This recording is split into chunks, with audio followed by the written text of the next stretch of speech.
All right, you are here with Esperanza Rising. Continuing on.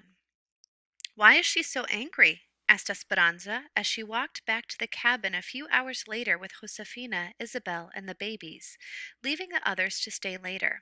Isabel carried the soft, mewing orange kitten in her arms. She and her mother move around to find work, sometimes all over the state, said Josefina. They work wherever there is something to be harvested. Those camps, the migrant camps, are the worst. Like when we were in El Centro? Said Isabel. Worse, said Josefina. Our camp is a company camp, and people who work here don't leave. Some live here for many years. That is why we came to this country, to work, to take care of our families, to become citizens. We are lucky because our camp is better than most. There are many of us who don't want to get involved in the strike because we can't afford to lose our jobs, and we are accustomed to how things are in our little community. They want to strike for better houses? Asked Esperanza.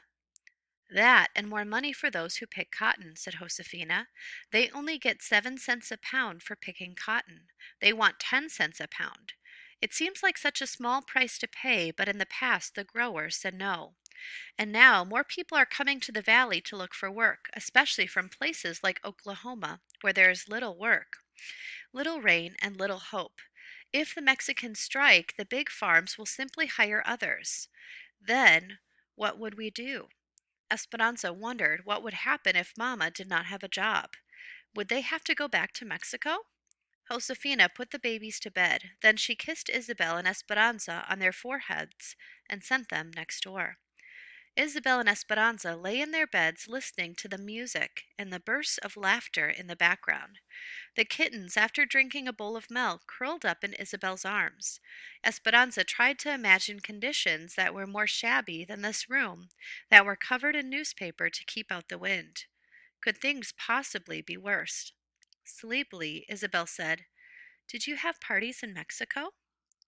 "Yes," whispered Esperanza, keeping her promise to tell Isabel about her old life. Big parties. Once my mamma hosted a party for 100 people. The table was set with lace tablecloths, crystal and china, and silver candelabras. The servants cooked for a week. Esperanza continued, reliving the extravagant moments, but was relieved when she knew that Isabel was asleep. For some reason, after hearing about Marta and her family, she felt guilty talking about the richness of her life in Aguas Calientes. Esperanza was still awake when Mamma came to bed later. A stream of light from the other room allowed just enough brightness for her to watch Mamma unbraid her hair and brush it out. "Did you like the party?" Mamma whispered. "I miss my friends," said Esperanza. "I know, it is hard. Do you know what I miss? I miss my dresses." "Mamma!" Esperanza said, laughing that Mamma would admit such a thing to her. "Shh," said Mamma, "you will wake Isabel." "I miss my dresses too, but we don't seem to need them here." "That is true, Esperanza. Do you know that I am so proud of you for all that you are learning?" Esperanza snuggled close to her. Mamma continued, "Tomorrow we are going to a church in Bakersfield. After the church we are going to una tienda called Cholitas. Josefina said she sells every type of sweet roll and Mexican candies." They were quiet, listening to Isabel's breathing.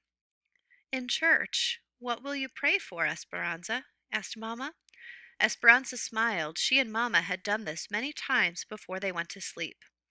"I will light a candle for Papa's memory," she said. "I will pray that Miguel will find a job at the railroad. I will ask Our Lady to help me take care of Lupe and Pepe while Isabel is at school. And I will pray for some white coconut candy with a red stripe on the top." Mamma laughed softly. "But most of all, I will pray that Abuelita will get well, and that she will be able to get her money from Tia Luisa's bank. And she will come soon." Mamma stroked Esperanza's hair. "What will you pray for, Mamma?" "I will pray for all the things you said, Esperanza. And one more thing besides." "What's that?" Esperanza asked. Mamma hugged her. "I will pray for you, Esperanza, that you can be strong no matter what happens." Next chapter, Las Surelas, the plums. As they walked to the bus stop, Isabel recited a list of concerns to Esperanza, sounding exactly as Josefina and Mama had sounded earlier that morning. Put Pepe down for a nap first, and when he falls asleep, put Lupe down. Otherwise, they will play and never go to sleep, and Lupe will not eat bananas. I know, said Esperanza, repositioning Pepe on her hip. Isabel handed her Lupe and climbed the steps of the yellow bus. She found a seat and waved from the window. Esperanza wondered who was more worried, she or Isabel. Esperanza struggled to carry both babies back to the cabin. Thank goodness Isabel had already helped her feed and dress them.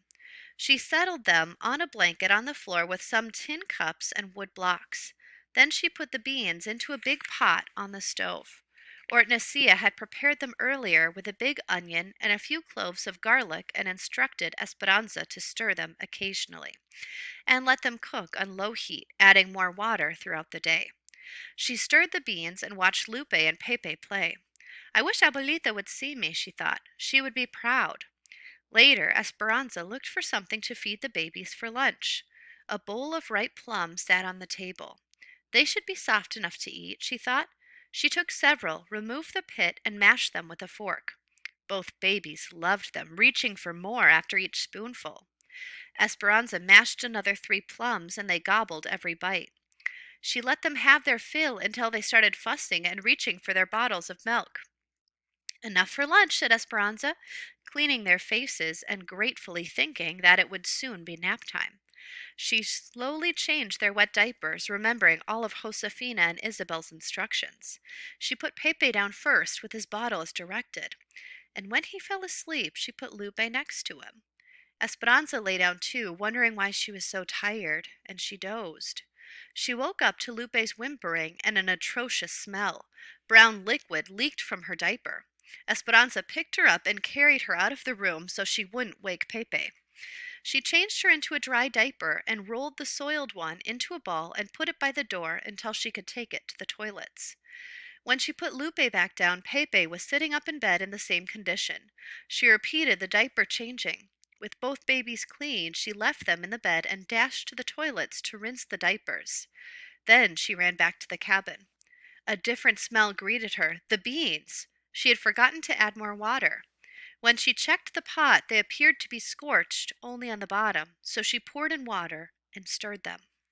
The babies cried and never went back to sleep. Both dirtied their diapers again. The wadded pile by the door grew. They must be ill, worried Esperanza. Did they have the flu, or was it something they ate? No one else had been sick recently. What had they eaten today? Only their milk and the plums. The plums, she groaned. They must have been too hard on their stomachs. What did Hortensia give when she was a child and was sick? She tried to remember. Rice water. But how did she make it? Esperanza put a pot on the stove and added a cup of rice. She wasn't sure how much water to add, but she remembered that when rice didn't come out soft, Hortensia always said it needed more water. She added plenty and boiled the rice. Then she poured off the water and let it cool. She sat on the floor with the babies and fed them teaspoons of rice water all afternoon, counting the minutes until Isabel walked through the door. What happened? Said Isabel when she arrived and saw the pile of diapers by the door. They were sick from the plums, said Esperanza, nodding toward the plate still on the table where she had mashed them. Oh, Esperanza, they are too young for raw plums. Everyone knows that plums must be cooked for babies, said Isabel. Well, I am not everyone, yelled Esperanza. She dropped her head and put her hands over her face. Pepe crawled into her lap, making happy, gurgling noises. She looked at Esperanza, already sorry for screaming at her. I didn't mean to yell. It was a long day. I gave them some rice water, and they seem to be fine now. Sounding surprised, Isabel said, That was exactly the right thing to do. Esperanza nodded and let out a long sigh of relief. That night, no one mentioned the number of rinsed and wrung diapers in the washtub outside the door, or the beans that were obviously burnt, or the pan of rice in the sink, and no one questioned Esperanza when she said she was exhausted and wanted to go to bed early. And that is the end for today. Please answer the discussion post. See you tomorrow.